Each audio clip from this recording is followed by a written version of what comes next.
Hello, and thank you for watching and listening to another episode of Unmedicated and Educated with Keita Rose. I'm Keita Rose, and here we deep dive, dissect, and sometimes diagnose, because it seems everyone, including myself, I am never excluded, has lost their damn minds. If you are new here, thank you so much for giving me a try. If you're an OG, then you already know what the f is going on. Like, share, subscribe, talk shit in the comments. All of these things are free. You know, tell me how you really feel. And I'm gonna tell you how I feel about this new show. Oh my God. It's my reality recap.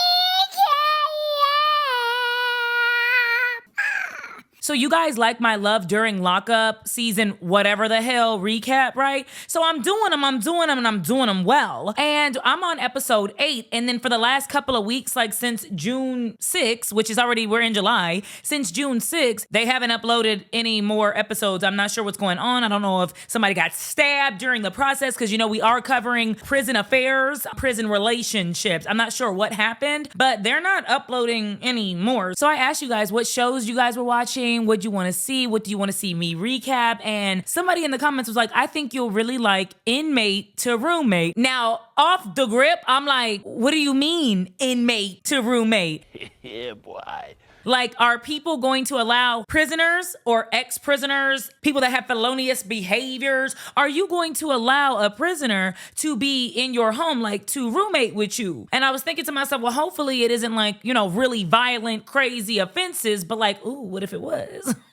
So I look it up, and lo and behold, it really is a show called Inmate to Roommate, and they're on their season 2 as of right now. And y'all already know, well, you don't know, but you're about to know that I don't go back. I'm not gonna watch season 1 through 9. I mean, I might if there's only like 1 season or 2 seasons, but I'm not gonna go way back when, right? So I'm starting at season 2. So this will be my first recap of Inmate to Roommate season 2, episode 1. And let me know what you guys think about it and if you want me to continue, all right? All right. So the show really is about like inmates from prison that have been locked up for 5, 6, 7, 10 plus years that move in with people that I guess need money. Maybe they need help. They could possibly be lonely. Some of the couples are doing it for, you know, friends because they're family members of the inmates, and their family, their own family, don't want to be a part of the inmates' recovery or transition out of prison. So they've asked, you know, these couples to help, and some of them are nice enough to do it. Some of the people are doing it because they feel like that'll help them be like a productive member of society. Listen, if this is what you think you need to do in order to get into heaven or to get some type of like good member of society badge, you go ahead and do that, boo-boo. Now, me personally, I'm not.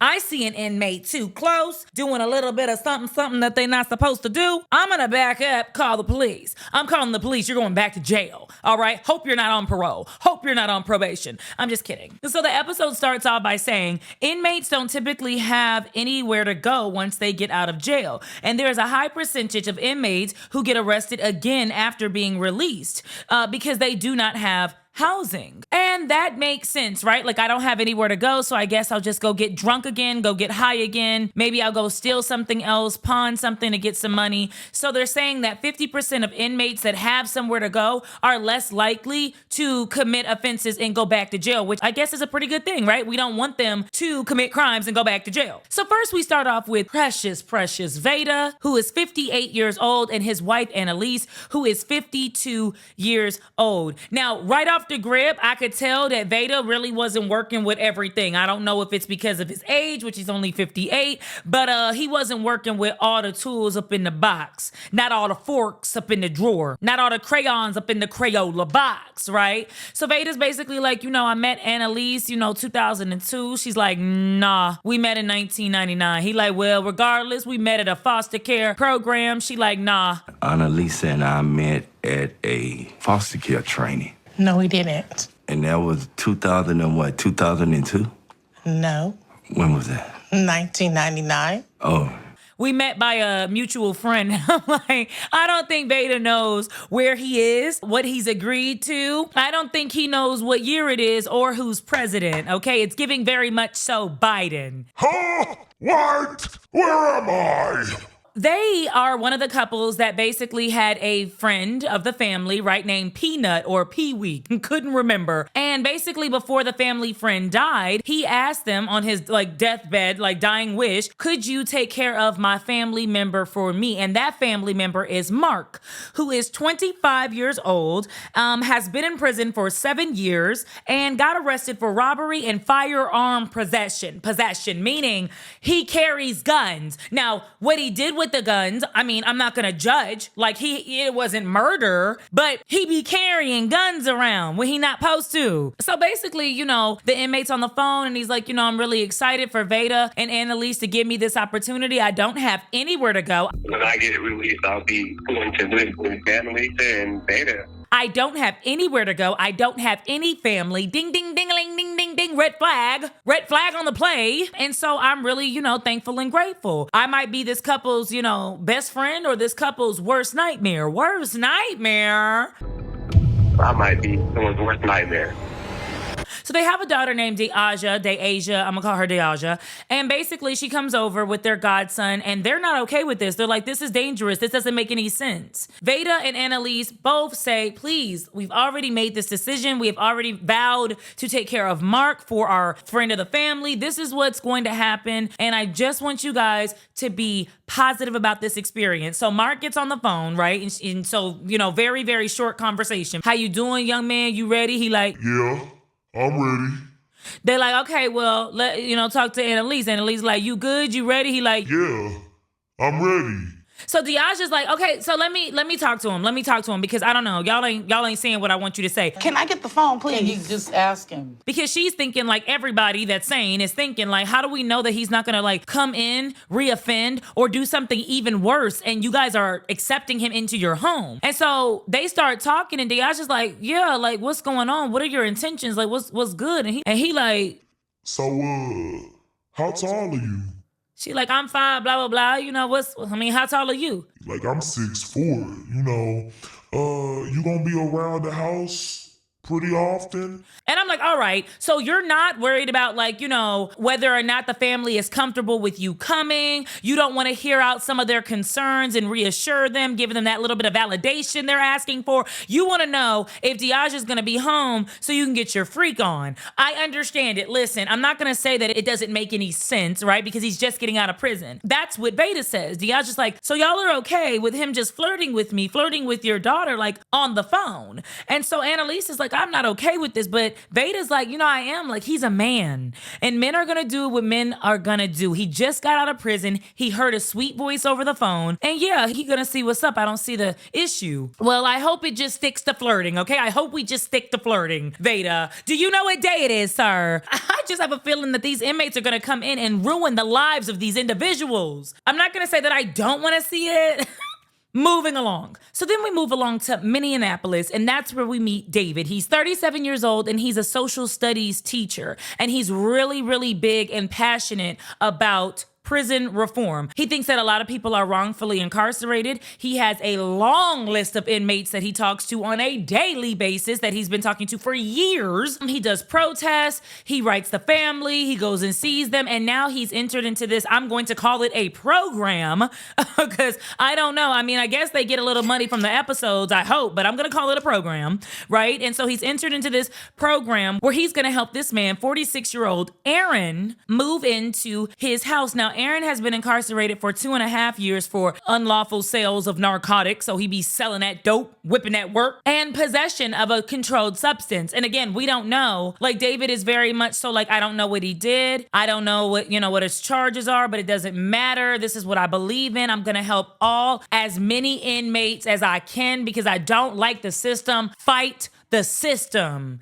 And it's okay. Now, Aaron has 2 daughters in their 20s. Now, both of his daughters are done with him. All of his family is done with him. None of his friends like him. He said that he burnt way too many bridges in order to have anybody to come home to. So pretty much David is his best bet. Ding-a-ling-a-ling. Red flag, okay? Now, David has a strange laugh, right? He lives alone. I don't think he's dating. He's not married. I do not believe he has any kids. He says that one of his close friends, or maybe his like mentor mom, like his makeshift mom, is this woman named Cynthia, who is an older lady. So he's talking to her in the backyard, you know, about how he really just wants to be a part of this. He really wants to help the prison reform, and anything that he can do for society. And this is his purpose. He's gonna do, you know. And he doesn't know what Aaron did, and he doesn't really care because he's just happy to be a help. And it's like, you don't have anybody that can call and like race over to the house if this man just starts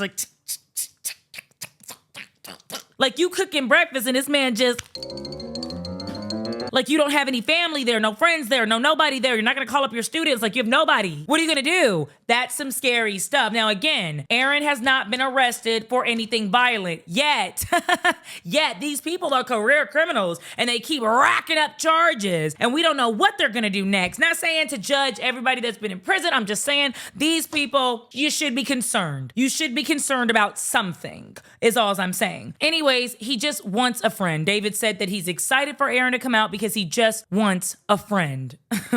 Okay. So then we see Jim, who is 54 and he's a pastor, and Marisol, who is 47 and she's also a pastor. And so what they've done is they created this like church for sober living and giving your life to Jesus. So if you are on the street, if you have nowhere to go, if you don't have any family, if you're addicted to drugs, all you have to do is walk into this church or call them on the phone. They will be there for you. These two people seem like they really, really, really care about helping people. They're on fire for Jesus, and they just want to save as many people as they possibly can, okay? So Jim is talking to his congregation, right? And he's like, hey, y'all, you know, I've rescued a lot of you guys. I've opened the doors to some of you, you know, and now I'm about to do that again. So everybody starts clapping, and he's like, you know, I met this one man. His name is Mickey. He needs help. He doesn't have any family. And I do believe that allowing him to stay in my home will help him. It will help him gain a sense of family, and that in turn will stop him from committing crimes because he is a prisoner. He is in jail currently. My name's Mickey, 43 years old, but I've been in and out of jail for the last 9 years of my life. I'm currently incarcerated at Meigs County Jail for failure to appear, driving on revoked, driving on suspended, and evading arrest. And when he gets out, he's going to be paroled to me and Marisol's house. Everybody was like, hell no. Hell no. No. So they start passing the mic around to the congregation. You know, well, how do you know that you can trust him? And he's like, hey, you know, we don't. And so somebody's like, hey, I don't think you guys are taking this seriously. This is an inmate coming into your home. What are you doing? What are the charges? Like, what's going on? Now, see, Mikey, who is 43, who has been incarcerated for 10 months currently, but has been in jail like for at least 10 years. His charges was failure to appear. He got a bunch of those. Driving on an revoked license, a bunch of those. Evading arrest, a whole lot of them. And like the list goes on. And my thing with the whole evading arrest, driving away is that, you know, he's a runner. He's a track star. So he doesn't really like to be accountable for the things that he does. How do you know he's not going to go to your house, steal everything that you have, and run away? And you never see him again. Or take your car and go off with it and you never see him again. Like, how do you know that? And so Marisol is kind of like expressing that she is a little afraid. She doesn't know this man. And it's a man. It's a prisoner, but it's a male prisoner coming into their house. Are you always going to be there? Is Jim always going to be there when you're there with Mikey? Rightfully so. All of the congregation is upset. And you know, the guy that's holding the mic is like, I don't know about this, man. I don't know. Like, what's going on? Like, what will you do if you're in danger? And so Jim does what every man does. And he says, oh, well, let me tell you something. Puffs up his chest. Well, let me tell you something. I might be a pastor and I might hold a pastor's title.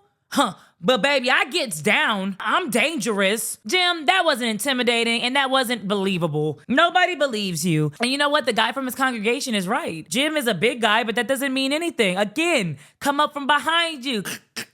Two shanks. Up your body. Like, what are you gonna do? How are you gonna protect yourself? How are you gonna protect your wife? We'll find out. Okay, so then we move on to Daniel and Kathy. I believe the couple are both in their 60s or well up into their 70s. I ain't see the ages on that one, but it is what it is. Now they're getting Devon, who is 24, who has been incarcerated for about 3 years for burglary, theft, auto trespass, and trespass, okay? He also has a drug addiction. I believe his drug of choice might be either meth or heroin. He says when he does it, he feels like a super ninja. He feels like he's invincible. He can do anything. And it's like...